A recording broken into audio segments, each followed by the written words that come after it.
Good morning. Welcome to the fourth day of the 5-day student development program on DSP and its applications. Today's session deals with audio processing, and I am Rekha. So I will be handling the session for today. Let's see the contents of the session. So I'll be going over what is an audio file, how to record and playback audio from by using a microphone, how to read an audio file, how to add noise, and then we will design a filter to remove the noise. So audio file, it is a series of samples that captures the amplitude of sound over time. So it has got a lot of information in it, and the amount of information or the clarity of that audio depends upon the number of bits used to record that data. Now the audio file can be coming, or the audio data can be coming from a single channel, in which case it gets stored as a m by 1 column vector, and if it is a stereo data, it will be stored as a m by 2 matrix, where the first column will have the data from the left channel and the second column from the right channel. If you look at the audio file, the matrix that is stored, you will see that the each sample is a double precision value, a value that is in the range of -1 to 1. And provided that there is hardware support, data can be stored as 8-bit value, 16-bit or 24-bit value. Higher the number of bits used to store the data, better is the precision. Now we'll see what are the functions available in MATLAB to record and playback audio. So there are few functions that help us to retrieve the information about the audio devices on your system. One such function or object is audio dev info. So audio device info it is. The function name is audio dev info, and it gives us information about the audio device. Another object or a function that's available is audio player. It creates an object for playing audio. Audio recorder creates an object for recording the audio, and this is what we will be using to record the audio from the microphone. Sound is yet another function. What it does is, if you have a audio file in a matrix form, it will read that matrix and display it as a sound. Sound SC is to scale the data, means change the amplitude and play it. Beep, when you call upon this function, it produces operating system beep sound. Now audio device info, this particular function, it returns a structure and it has two fields, an input and an output field. Input, it will tell you how many audio input devices are available connected to your system, and how many output audio devices are connected to your system. You can also get information about more information about the input output device along with its ID and device version as well, using this particular function. We'll see about the recording part, that is how the audio recorder will be used to record data from the microphone. So the audio recorder, the format is, you have to provide the sampling frequency, the number of bits that will be used to store the data, and the number of channels from where data is going to be gathered. So the sampling frequency, generally by default it will be 8000. You can set it to 11025 or 22050 or 41100 or 48,000 or even 96,000 Hertz. Then number of bits, you can have it as 8, 16 or 24, and number of channels is, you can have data from a single channel of stereo data as well. Some of the functions that are used by audio recorder object.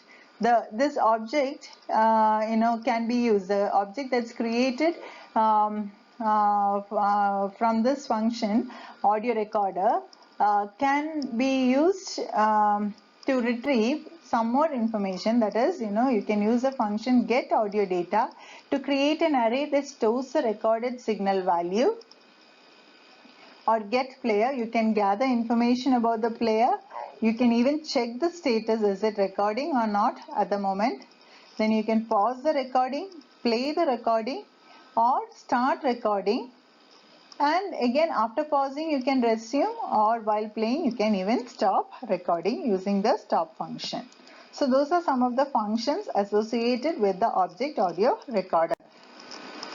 Now we'll see an example. So R is an object inside which I will be storing. I'm storing this, getting the audio from the microphone at a sampling frequency of 22,050, and the number of bits that will be used to store the data is 16 bits, and I'm telling it is a mono channel, that is audio data is coming from a single channel. That is, you would have plugged your microphone into the front jack or the back jack of your computer, and that's what we are telling, it is single channel. Then when I say record R, you will, you can even have a comment to display, okay, start recording, and then when record R is executed, the data information coming from the sound coming from your microphone will be stored in this object R, and it will be converted to it will be recorded. Then when you say pause, the recording will be paused. When you use a function get audio data R, this audio data will be converted to a matrix and it gets stored as a matrix. Now I am telling it is a int 16, which means data will be stored as a 16-bit integer value. And when I say play B, play is yet another function of this object audio recorder. Hence, when you tell B, it will read the matrix file and play it as a sound. Audio player, it is used to create an audio player object. Here again, the audio player object takes whichever signal has to be played in the form of an audio, that you pass as one of the arguments and along with a sampling frequency. So if the sampling frequency of the signal is, it is undersampled or oversampled, then the audio will be distorted, and if the sampling frequency is correct, then you would get proper audio. During the hands-on session, we'll be seeing how it's happening. So audio player object has got functions, again like audio recorder, you can check is it playing, or it will tell you whether the playing is in progress or not. You can pause the playing, you can start playing, or you can pause the playing. Again, you can block the playing, that is prevent the audio file from being played. Then you can resume, once you pause it, you can resume at any point of time.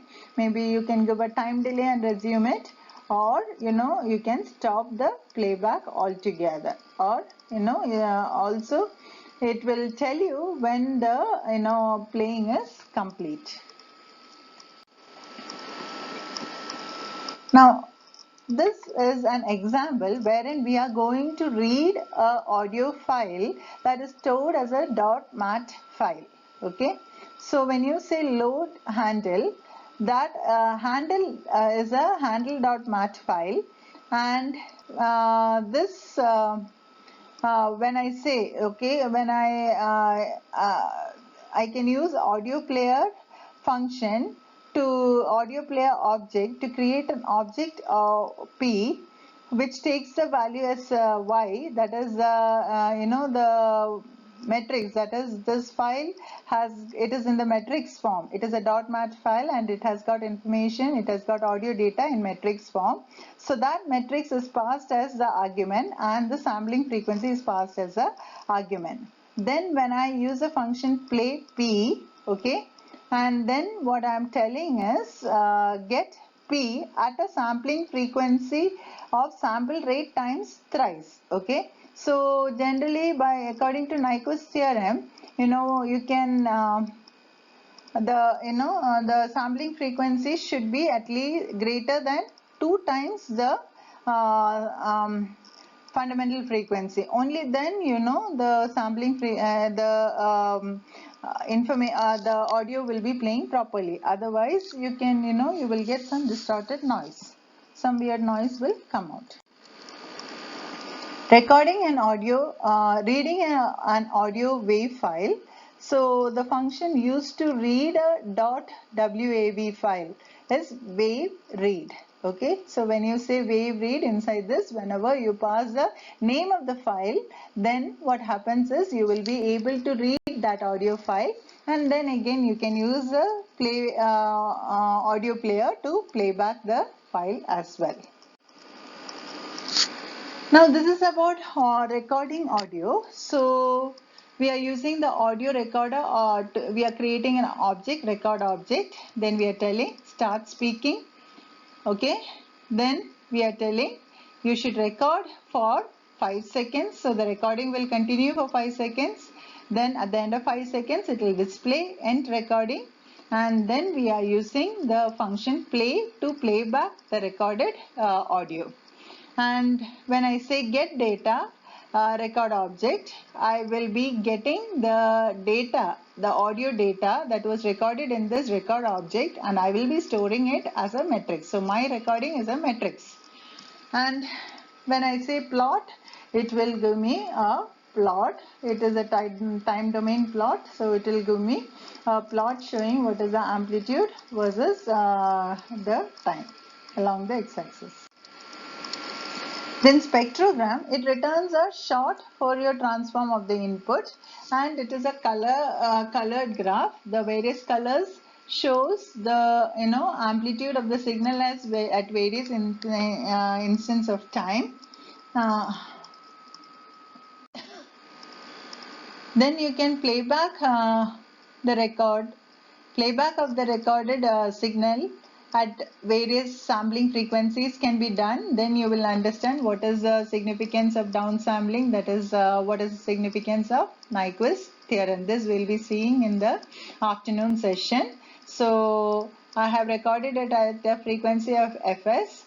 Then I am sorry, this should be fs by 10. Okay, I will be downsampling it, then upsampling it. Okay, and then we'll see what is the difference in the audio, in the quality of the audio that's being played. Analyzing the signal. Now when it comes to analyzing, of course, whenever we capture audio from any device, or in whatever audio is coming from the external, there will always be noise associated with it. So it has to be processed, and then you would get audio that can be used for some applications. So analyzing and processing the signal, the audio signal, is of utmost importance. So in that process, one of the plots that is of use to us is the FFT of the signal. So what FFT will tell you is, it will tell you the information about the various frequency components in the signal. So the voice that was recorded, the one that I recorded using the microphone, you can see that it has got some the low frequency component is really less, and you have got high frequency components in it. So filter design, what we will be doing in the lab in the afternoon is that we will be mixing this audio that we record with some noise, and then we will be filtering it.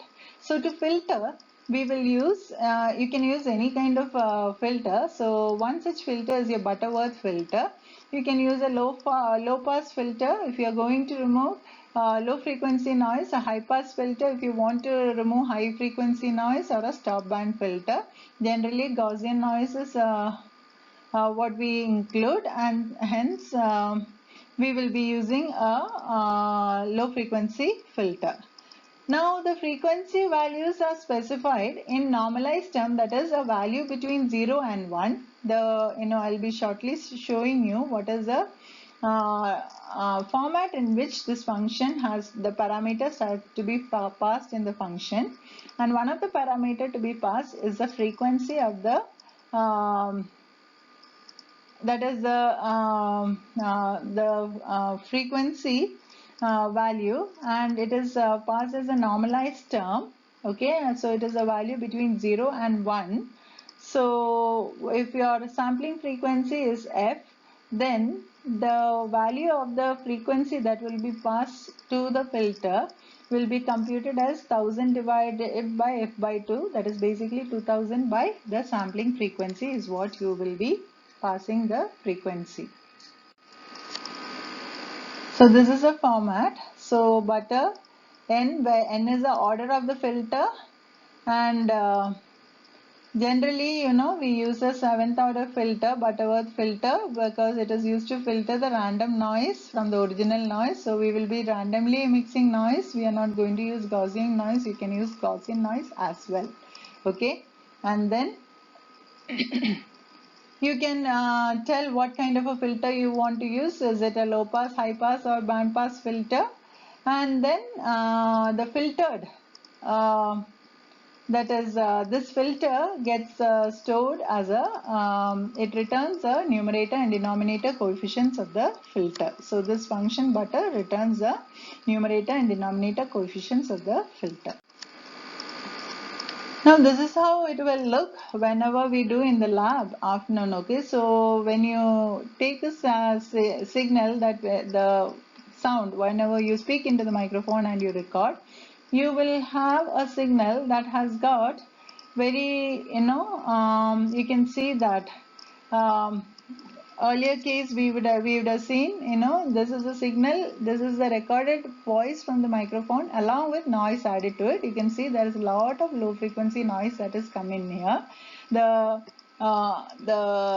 FFT of that is what is here, and the FFT also shows there is a lot of low frequency noise. Now after filtering using that Butterworth filter, we can see that the noise has been eliminated, which is being confirmed again by the FFT plot.